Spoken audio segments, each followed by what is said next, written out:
네, YTN 라디오 뉴스파이팅 김명수입니다. 4부 순서 이어가겠습니다. 수요일은요. 여야의 소식도 가장 빠르게 알려드리는 대변인들 만나는 시간인데 호준석 국민의힘 대변인, 서재현 민주당 국민소통위 부위원장과 함께하겠습니다. 어서 오십시오. 네, 안녕하십니까? 네, 안녕하십니까? 네, 호준석 대변인은 지금 전화로 연결을 하겠습니다. 잘 들리시죠? 네, 잘 들립니다. 예, 목소리가 좀 좋지 않은데 감기 걸리셨습니까? 조금 컨디션이 안 좋아서 죄송합니다. 예, 자 이슈 들어가겠습니다. 권영세 비대위원장이요, 김문수 후보와 한덕수 후보의 단일화 시한을 오는 11일까지로 설정을 하고요. 실패 시에 비대위원장직 사퇴하겠다고 나섰습니다. 자, 권 비대위원장 11일까지인데요. 호준석 대변인, 네, 먼저 물어보겠습니다. 지금 단일화가 어떻게 진행되고 있는 거예요? 어디까지 진행된 거예요? 저는 그 단일화에 대한 김문수 후보의 의지와 진심은 분명하다고 생각하고요. 예. 단일화를 하겠다고 하더니 속였다 그렇게 보지는 않습니다. 네. 단일화 없이는 이길 수 없고 예. 거기에 대한 국민들의 바람이 절박하다는 것은 똑같이 저희가 다 느끼고 있는 것입니다. 예. 다만 이제 경선 과정에서 이게 언제까지 하겠다라는 명시적인 시한을 밝히거나 서로 약속하지는 않았죠. 근데 거기서 갈등이 빚어지고 있는 것입니다. 당 지도부 입장에서는 국민들께 발송되는 공보물의 인쇄를 감안하면은 7일까지는 실무적으로 반드시 돼야 된다 이렇게 판단하고 거기에 따라서 이제 로드맵을 정해서 실무 준비를 해왔는데 하지만 이게 아직 경선 중이었기 때문에 또 누가 될지도 모르는 거고 경선 후보들한테 이게 7일까지는 해야 됩니다 이런 거를 미리 전달할 수는 없는 상황이었죠. 근데 이제 반면에 김문수 후보 입장에서는 진짜 천신만고 끝에 지난 3일에 후보가 됐는데 7일까지 단일화를 해야 된다 이렇게 하니까 좀 심정적으로 받아들이기 어려웠을 것 같습니다. 그렇군요. 이 과정에서 오해와 감정이 쌓인 것이라고 저는 보고요. 그러나 단일화에 대한 그 의지와 그리고 필요성에 대한 인식은 다 분명하기 때문에 결국은 잘 타결이 될 것이다. 그리고 국민들께 이 과정에서 심려를 끼쳐드린 것은 너무나 송구하지만 대통령 후보를 어쨌건 정하는 것이기 때문에 이것이 아무 일도 없었다는 듯이 그냥 아무 소리 없이 순조롭게만 진행되기는 사실은 현실적으로는 어렵다. 그런 말씀도 좀 드리고 싶습니다. 네, 잘 들었습니다. 서재현 부위원장님. 네. 국민의힘 후보는 김문수 후보잖아요. 그렇죠. 근데 한덕수 무소속 후보와 지금 단일화를 놓고서 내용이 있는 거예요. 네네. 이것은 예견된 일인 것이고요.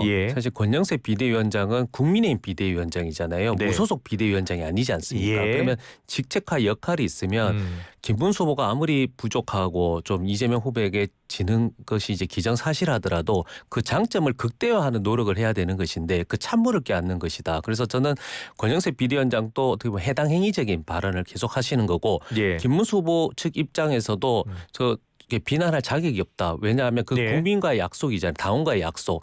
단일화를 신속하게 할 것이고 을지문덕이란 포스터. 그냥 한 몸이다. 일란성 쌍둥이 한 몸이다라고 말씀을 하셨는데 갑자기 단일화는 조금 더 신중하고 또 합리적으로 늦지 않게 하겠다는 게 지금 조기 대선이 말씀 늘 드리지만 1년 뒤가 아닙니다. 이제 30일도 안 남았거든요. 그래서 두 분 다 잘못된 행동을 하고 계신다. 저는 그렇게 판단하고 있습니다. 네.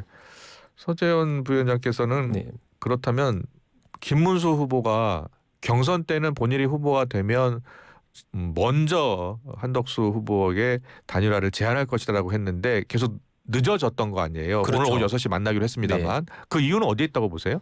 그러니까 지금 그 공직선거법상에서는 후보자 입장에서는 가능한 한 최대한 선의를 일으키는 그 범위 밖에까지 호소를 하는 겁니다. 그 당연한 것이거든요. 그리고 나서 당선이든 일단 그 결과를 받고 나서는 그 환경이 다시 변하는 것이거든요. 이 자연스러운 것입니다. 이것이. 그런데 그 권영세 비대위원장을 포함한 국민의힘 지도부들 본인들도 그렇게 선거운동 하셨을 겁니다. 공약을 보면. 그런데 그런 부분을 다 제쳐두고 약속했으니까 5월 3일 그 1등으로 대통령 후보로 당선되었는데 단일화합시다라고 바로 한다라는 것은 정치 도의상 안 맞는 것이죠.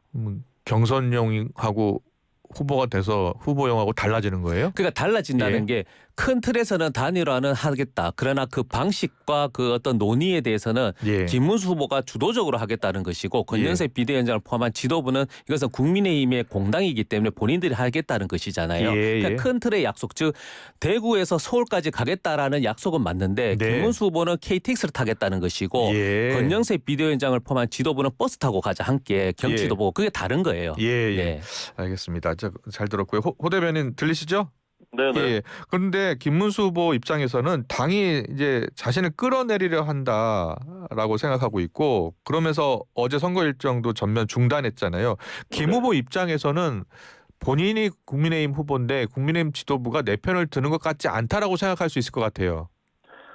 그러니까 조금 이제 오해들이 쌓이는 건데, 근데 이제 전당대회하고 전국위원회를 소집을 했지 않습니까? 그렇습니다. 이런 부분도 사실은 원래부터 이제 정해져 있었던 것이거든요. 당원 단위상 대선 후보는 전당대회에서 선출하게 돼 있고 불가피한 사정이 있을 때는 전국위원회로 대체할 수 있게 돼 있는데 플랜 A가 있고 B가 있지 않습니까? 김문수 후보가 그대로 단일화돼서 후보가 되는 것이 플랜 A고 저희 당 입장에서는 그게 원칙이죠. 근데 가능성을 플랜 B도 배제할 수는 없는 것이거든요. 한덕수 후보로 단일화될 때. 그렇다면 거기에 맞춰서 기술적 실무적 준비는 해놔야 되는 거거든요. 결정이 되는데 전당대회를 못 열어서 등록을 못하면 그렇게 바보 같은 일이 어디 있겠습니까? 그래서 이제 해놓는 건데 김문수 후보 입장에서는 오해할 수 있는 또 소지가 있는 거죠. 이게 뭐 다른 뭐를 도모하나 이렇게 할 수 있는 거죠. 그래서 저는 이제 이런 부분에 이제 오해가 있는 것이지만 단일화에 대한 진심은 그대로 양측이 다 그대로이기 때문에 될 것이다라고 보는 것이고요. 김문수 후보 측은 25일까지 하면 된다라는 이제 그런 입장인 것 같습니다. 각자 레이스를 펼치다가 그 주장도 일리가 없다고 할 수는 없어요. 그렇지만 대선이 이제 27일 남았습니다. 오늘로써. 그다음에 이제 저희 당 후보는 계엄과 탄핵에 대해서 분명하게 단절을 해야 되고 그다음에 이재명 후보가 도저히 할 수 없는 국가 성장의 비전을 국민들께 제시해야 되고 이런 큰 과제들이 남아있고 기간은 길지가 않습니다. 그리고 저희가 어쨌건 지금 여론조사에서 열세인 것은 분명하고요. 그렇다면은 남은 기간, 이 짧은 기간 동안에 계속 단일화가 이슈가 돼서 끌고 가게 되면 좀 쉽지 않을 수 있다라는 게 아마 더 많은 저희 당 당원과 지지자들의 생각이신 것 같고요. 그래서 저는 김문수 후보는 평생을 정직하고 성실하고 또 사익 대신에 공익을 앞세운 그런 정치를 해오신 분입니다. 그래서 김문수 후보께서 담대한 승부수를 던지셔서 국민들께 그런 감동을 드리는 그렇게 해주셨으면 좋겠다라는 게 저희 개인적인 생각입니다. 알겠습니다. 오늘 저녁 6시입니다. 김문수 후보, 한덕수 후보가 만나는데요. 만나서 단판이 될지 또 여론조사를 통해 할지 단일화에 관련해서 의견을 모을 수 있을까요? 저는 절대 불가능하다고 봅니다. 왜 불가능하냐면 두 분 다 주장하는 논의가 다 맞는 말씀이세요. 김문수 후보 측 입장에서는 내가 공당의 후보로 당원들이 선출했다. 그리고 국민들이 선출했기 때문에 명분이 있다. 그리고 뭐 여론조사 할 수 있죠. 50대 50, 60대 40 할 수 있습니다. 그 논의에 대해서는 다 옳은 말이고 김문수 후보 입장에서는 분명히 이야기할 겁니다. 당신은 지금 국민의힘 후보가 아니지 않냐. 그러면 단일화했을 때는 감점. 보통 선출할 때 감점 요인이 있습니다. 그래요? 그렇죠. 감점을 받아라 할 것이고요. 한덕수 대행 입장에서는 무슨 소리냐. 나는 신인 아니야. 정치 신인. 정치 신인에게는 가점이 있습니다. 불리하기 때문에. 그것도 다 논리적으로 맞는 것이거든요. 그런데 한덕수 후보는 어떤 방식의 단일화에도 찬성한다고 하던데. 그 어떤 방식인데 뒷말이 있어요. 내가 후보의 지지율이 더 높다. 그러니까 본인 위주로 하겠다는 것이거든요. 후보 입장에서는 권력이 아니고 권한에 대한 의지는 분명히 있어야 되는 것이거든요. 그러니까 논리적으로는 그렇게 조건 없이 하지만 끝에 전제는 내가 후보가 돼야 된다는 건 당연한 것이기 때문에 만나서 끝이 아니라 계속적인 갈등의 시작이 될 것입니다. 만나서 합의는 어려울 것이다. 갈등의 시작이 될 것이다라고 해주셨는데 호준석 대변인은 앞서 이제 원만한 합의를 이제 기대했어요. 그런데 호 대변인께는 이거 물어볼게요. 박계동 전 의원이 이제 김문수 후보 측에서 뛰고 있는데 여론조사가 아닌 단판을 통한 단일화 추대 방식으로 해야 한다라고 주장하고 나섰거든요. 여기에 대해서 어떤 생각이세요?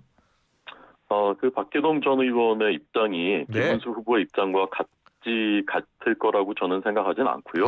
예. 네, 캠프에서는 수많은 얘기들이 나올 수 있는 것이고 너무 비중을 둘 필요는 없다고 생각하고요. 그래요. 예. 어쨌건 오늘 이제 전 당원 여론조사가 이미 공개됐기 때문에 실시가 될 것입니다. 그래요? 예. 네, 단일화 여론이 훨씬 큰 것은 사실이거든요. 조기 단일화해야 된다는 여론이. 그리고 만약에 김문수 후보가 그렇더라도 나는 그냥 일단 가겠다, 내 레이스를 펼치겠다 이렇게 된다면은 당이 아마 굉장히 내분에 빠질 가능성이 있죠. 그래요. 네, 김문수 후보를 지원 못하겠다라고 하는 의원들도 있을 거고요. 권영세 비대위원장은 사퇴하겠다고 하지 않았습니까? 그렇게 되면 사실은 그 당의 전력을 모아서 선거운동하기도 어려워지는 그 상황이 되는 거죠. 김문수 후보에게도. 그래서 결국 상황은 저는 11일 전에 단일화를 결정하는 쪽으로 오늘 이제 결론이 내려질 것이라고 보고요. 2002년 우리가 기억하는 노무현 정몽준 단일화 때 사실은 이것보다 훨씬 더 큰 그 갈등과 파국들이 있었습니다. 그런데 마지막 파국 직전에 노무현 그 후보가 당시 여론조사 지고 있었지만 자신한테 뭐 불리하다고 그 판단되는 그 문항을 여론조사 문항을 유불리 안 따지고 그냥 받자 이렇게 그 선택을 함으로써 오히려 결과적으로 역전해서 여론조사 경선에서 이겼고요. 나중에 이제 본선도 이겼죠. 그런 그 담대한 승부수를 김문수 후보가 던지시는 것이 필요한 때가 아닌가 생각하고요. 민주당이 굉장히 흥분을 많이 하시더라고요. 이 문제에 대해서. 자기 일처럼 하시고 저는 들으면서 굉장히 두려워하고 있구나라고 느껴요. 그래서 민주당은 저희 일은 저희가 잘 해결하겠습니다. 민주당 국민들께 각자의 비전을 제시하시고요. 그리고 사법부 협박하고 상권분리 무너뜨리고 이런 일 하지 마시고 국민들에게 본인들의 정책을 좀 승부하십시오. 지금 뭐 단일화 이야기를 하니까 이제 잠시 뒤에 이제 민주당이 그 파기환송심 재판 연기 압박하는 내용을 잠시 뒤에 또 물어보고요. 그 지금 만약에 지금 일정이 좀 촉박한 상황이다라고 이야기해 주셨고요. 5월 10일, 11일 전당대회 있고 5월 8일 9일 이제 전국위원회 있잖아요. 그런데 지금 윤희숙 여의도 연구원장은 이렇게 이야기하더라고요. 만약에 이렇게 김문수 후보가 단일화 마음이 없다면 그러면 여론조사 돌려서 후보 교체할 수 있고 또 전국위원회 추인으로도 후보 확정이 가능하다라고 한 거예요. 근데 이제 윤희숙 여의도 연구원장이 이야기를 해서 그게 가능한 겁니까? 제가 아는 바에서는 당원 당규에 후보 교체에 대해서 규정된 절차가 없고요. 그래요? 후보를 교체할 만한 특별한 어떤 상황이 사정이 있다고 볼 수는 없거든요. 지금. 다만 단일화는 이기기 위해서 꼭 필요하다. 이거는 당 지도부만 얘기한 게 아니라 4명의 경선 최종 후보들이 다 똑같이 얘기를 했었던 겁니다. 그러니까 당 지도부도 그 말에 따라서 이제 준비를 해왔었던 것이고요. 그래서 후보를 교체하고 강제로 교체하고 그거는 제가 보기에 법적으로 불가능할 뿐더러 그렇게 된다면 그게 무슨 어떤 감동을 드리겠습니까? 국민들께. 그렇게 되지 않을 거고요. 오늘 이제 두 분이 지혜롭게 그 어떤 담판을 하고 거기에 따라서 국민들께서 납득할 수 있는 그런 절차로 진행될 것입니다.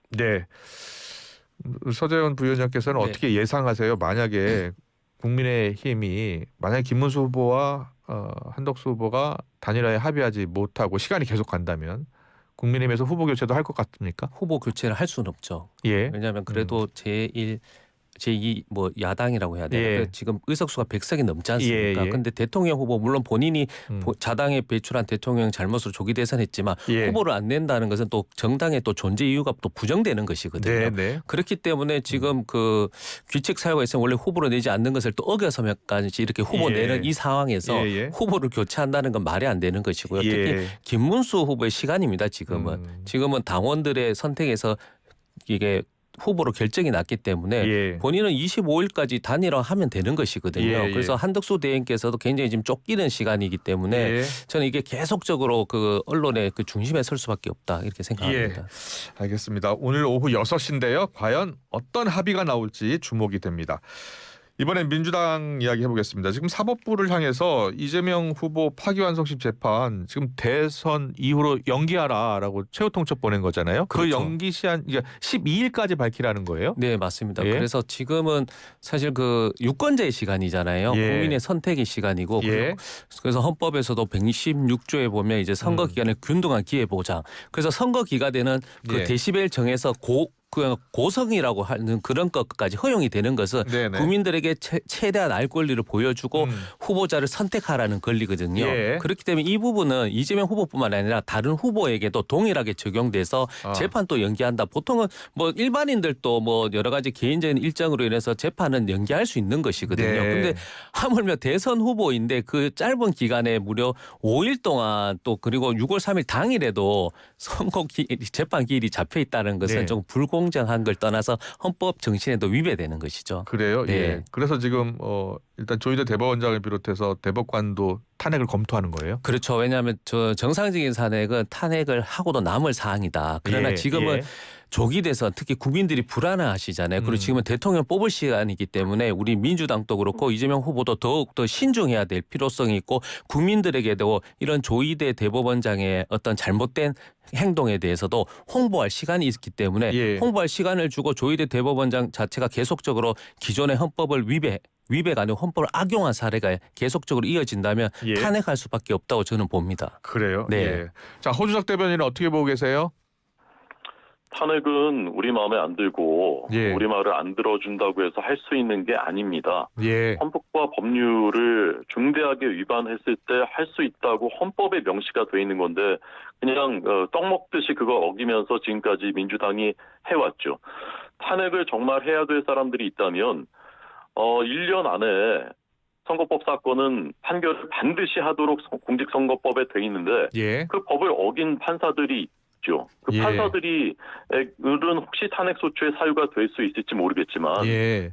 죄 지은 것을 죄 지었다고 판결했는데 그걸 탄핵한다라고 하니까 예. 어제 이낙연 그 전 총리께서 이런 네. 표현을 썼습니다. 미친 정치의 끝판왕이다. 예. 그다음에 괴물 국가가 돼 가고 있다. 예. 이게 진보 정부의 국무총리 그리고 당시 여당 대표가 이렇게 평가할 정도면은 예. 지금 이재명 민주당이 벌이고 있는 행태가 네. 어떤 것이라는 걸 명백하지 않습니까? 우리가 상상도 해보지도 못한 저희 같은 사람들은 정말 상상조차 해보지도 못한 일을 그냥 아무렇지도 않게 막 하고 있습니다. 선거법의 허위사실 공표 죄를 아예 없애서 예. 이재명 그 후보가 면소 그러니까 재판을 못 받도록 하겠다. 그다음에 대통령이 되면은 모든 받고 있는 재판을 중단하는 법. 이것까지 이미 다 상정을 해놨어요. 이미 상정을 끝냈습니다. 예. 예. 그러니까 만약에 당선이 되면은 네. 곧바로 통과를 시키고 예. 그러면 이제 거부권도 행사할 사람이 없으니까 그냥 한 사람의 개인의 죄를 없애기 위해서 법을 바꾸는 거 이거는 왕정 국가에서도 이렇게는 못할 겁니다. 예. 법치가 무너지면요. 그리고 상권 분립이 없으면요. 예. 우리나라가 북한 김정은 정권하고 다를 게 뭐가 있는 겁니까? 예. 지금 내란 특별재판소라는 걸 만든다고 합니다. 이거 옛날에 그 인민재판 연상하게 하지 않습니까? 그러니까 뭐든지 그냥 본인들 마음대로 본인들 구미에 안 맞으면은 다 누구든지 집어넣고 예. 이미 민주파출소니 무슨 뭐 이런 것들 다 만들어 놓은 거 그 다 보시지 않았습니까? 예. 정말 어떤 나라가 되려는 건지 이것만은 막아야 된다고 생각하니까 예. 이낙연 그다음에 손학규 전 대표 예. 정대철 이런 전통적인 민주당의 적자들마저도 이재명 민주당 등지고 막아야 된다 그러는 거 아니겠습니까? 예. 자, 서재원 부위원장 네. 이야기도 들어봐야겠습니다. 그래서 예. 제가 또 계속 비유를 하는 게 네. 지체된 정의는 정의가 아니잖아요. 예. 그럼 졸속된 정의는 위헌입니다. 네, 예. 그 KTX 저도 비유를 좀 많이 하고 있는데요. 예. 그 부산에서 동대구까지 그 기상 악화로 인해서 좀 예. 연착될 수 있습니다. 예. 그래서 제가 동대구에서 타서 대전까지는 정상 속도 1심, 2심까지 왔는데 예. 대전에서 서울까지 늦다고 해가지고 300km 기차를 900km로 가게 되면 엔진이 불타고 예. 승객도 불안한 것이죠. 그렇기 때문에 그 공직선거법의 633 원칙 자체는 지켜져야 되면 좋죠. 예, 그러나 예. 이것은 취지 자체는 당선된 사람이 그 거짓을 행해서 당선이 되면 그 무효를 하기 위한 당선 무효형이잖아요. 그런데 예. 이재명 후보는 낙선이지 않습니까? 예. 그러니까 이 유권자의 인식 자체에서도 이것이 선거의 결과를 미쳤다고 하면 당선이 돼야 되는 겁니다. 예. 그래서 저는 민주적 절차성도 훼손됐고 결과도 훼손됐다. 앞서 계속 그 우리 그 김문수 후보가 분명히 말씀하셨잖아요. 권정세 비대 우리 지도부가 나를 끌어내리겠다 했잖아요. 본인은 압박으로 받을 수 있습니다. 근데 권정세 비대위원장 압박한 거 아니거든요. 그냥 공문으로 내린 것처럼 똑같은 겁니다. 이재명 성남시장 후보 역시도 국토부의 공문은 계속 압박, 협박으로 받은 겁니다. 그러나 공문으로는 국토부에서는 정식적으로 했다고 하는 것이죠. 그러니까 인식의 차에서는 김문수 후보 같이 지금 협박이고 끌어내린다는 거거든요. 그런 차원의 인식의 문제를 검찰이 기소한 것 자체가 문제인데 이것을 대법원 자체에서도 이것은 유죄다라고 이렇게 확정하고 단언시킨 것도 저는 절차적으로도 문제, 결과도 문제라고 문제지게 하는 것이죠. 근데 1분만 반론하겠습니다. 말씀하세요. 이 공직선거법을 위반해서 방송 토론회에서 새빨간 거짓말을 친형 강제 입원한 적 없다라는 그런 발언으로 2심까지 유죄 판결을 받았고 대법원에서 방송 토론회에서 한 말이기 때문에 괜찮다라는 기상천외한 판결을 권순일 대법관이 그걸 주도해가지고 기사 회생했었지 않습니까? 한번. 그게 문재인 정부 때입니다. 근데 똑같이 공직선거법을 또 선거에서 명백하게 거짓말을 백현동 국토부 협박받았다. 그게 인식의 문제라고요? 2014년에 국토부가 4번이나 공문을 보내서 협조 요청을 해도 개무시합니다. 성남시가 거들떠보지도 않았어요. 2015년에 측근인 김인섭 씨가 아시아 디벨로퍼 영입되자마자 태도를 돌변해가지고 4단계를 상향시켜줘서 수천억 개발 이익을 몰아줬습니다. 김인섭 씨는 그걸로 지금 수감돼 있어요. 브로커로. 그런데 그것을 국토부에 협박받아서 한 것이다라고 새빨간 거짓말을 한 것인데 이것을 인식의 문제라고 한 건요. 사실을 정말 너무 모르고 하는 얘기거나 아니면 정말 호도하고 있는 것입니다. 알겠습니다. 반론 들었고요. 그런데 지금 12일까지요. 12일까지 이재명 후보 재판을 연기하지 않는다면 발표를 하지 않는다면 그다음 민주당은 어떻게 하겠다는 거예요? 일단 대국민들께 호소하는 것이죠. 호소를 했고 하고 나서 안 되면 안 되면 법적 권한을 가지고 법적 권한을 행사한다. 거기에 대법원장 탄핵 포함되는 거고 뭐 포함이라기보다는 그런 거 이제 검토하는 것이겠죠. 그리고 청문회. 근데 청문회는 당연히 합니다. 청문회 하는 거죠. 맞습니다. 또 특검. 특검도 필요하면 하는 것인데 그 모든 가용한 자산이라고 가용한 권한이라든지 의무를 다 해서 이런 부분에 대해서 이제 대선 기간이잖아요. 거기에 대해서 또 지금 사법부가 대선 개입을 했다고 저희들은 보는 것이거든요. 그 대선 개입 의혹 관련 청문회를 하겠다는 거예요? 그렇죠. 맞습니다. 그리고 그 앞에는 또 사법 구태타라는 것을 명명한 겁니다. 그래요? 보니까 또 앞서 보니까 이게 김민석 위원장이 내란 특별 재판소 설치 또 졸속 재판 방지를 위한 대법관 증원 이것도 이제 추진하는 거예요? 그래서 그런 것을 다양한 의도 차원에서 아이디어 차원에서 이제 견제 측면 그리고 신뢰성에 대한 회복을 높여야 되잖아요. 지금 국민들께서는 지금 대법원의 어떤 조희대 대법원장 한 명의 행위로 인해 가지고 그 사회적 불실이 어마어마합니다. 그래서 여러 가지 뭐 대법원의 재상고 뭐 소송 이유 같은 20일 헌법에 보장된 것도 생략할 수 있다는 그 불안함이 있는 것이거든요. 이 불확실성을 해소해야 되기 때문에 이거는 권리가 아니고 의무입니다. 손수석 대변인, 민주당이 만약에 12일까지 이재명 후보의 재판 진행 중단 일정 아니면 연기 일정을 사법부가 발표하지 않으면 탄핵 아니면 청문회 특검도 지금 검토하고 있는 것 같아요. 어떻게 보고 계세요? 대법원이 처음에 이제 이 선고한다고 이제 밝혔을 때 민주당에서 그렇게 반발하지 않았습니다. 대부분의 의원들이나 그 당직자들이 상고 기각하는 것이다, 할 것이다. 그래서 홀가분하게 잘 됐다 이렇게 했었습니다. 그런데 민주당의 일관된 태도는 그겁니다. 우리한테 유리한 판결이면 승복하지만 그렇지 않으면 절대 받아들일 수 없다. 지난번 헌재 탄핵 심판 때도 똑같은 태도였어요. 마지막까지 승복하겠다는 뜻을 밝히지 않은 채로 이재명 대표가 재판을 보지 않았습니까? 그런데 이번에 이 결과 나오니까 민주당 의원들의 그 말들이요. 이것들 봐라. 한 달만 기다려. 이렇게 SNS에 썼죠. 상권 분립을 폐기해야 될 때가 됐다. 이런 말들이 이제 막 아무 서슴없이 막 쏟아내는 겁니다. 그러니까 정말 저는 이게 민주공화국이 맞나 정말 눈을 의심할 정도에 설마 이런 말을 했다고 하는 거죠. 그런데 이걸 죄인인 걸 죄 있다고 판결한 거를 사법 쿠데타다, 내란이다. 이렇게 하고 대법관 지금 14명인데 아예 우리가 집권하면은 30명으로 늘려서 대법원 법원까지 장악하겠다. 내란 특별 재판소를 만들겠다. 이렇게 하지 않습니까? 알겠습니다. 이런 헝가리나 폴란드 이런 데서요. 합당이 법원과 헌재를 자기 편으로 강제 변경하는 방식으로 장악했던 선례들이 있고요. 페루에서는 헌법재판관 3명을 다 해임한 적이 있습니다. 알겠습니다. 이 나라들의 공통점은 다시 다 독재 국가로 돌아갔다는 것입니다. 여기까지 듣고요. 서재현 대변인. 그러니까 상권 분립을 더 강화하자는 것이고요. 그러니까 조희대 대법원장만 잘못한 겁니다. 전체적인 여러 가지 사법부에 열심히 하시는 분은 다 선량하게 잘 하시잖아요. 10명의 대법관이 그러니까 그 부분들 동조했다고 보는 것이거든요. 알겠습니다. 여기까지 듣겠습니다. 수요일 대변인 코너 허준석 국민의힘 대변인 서재현 민주당 국민소통위 부위원장과 함께했습니다. 잘 들었습니다. 고맙습니다. 네, 감사합니다. 고맙습니다.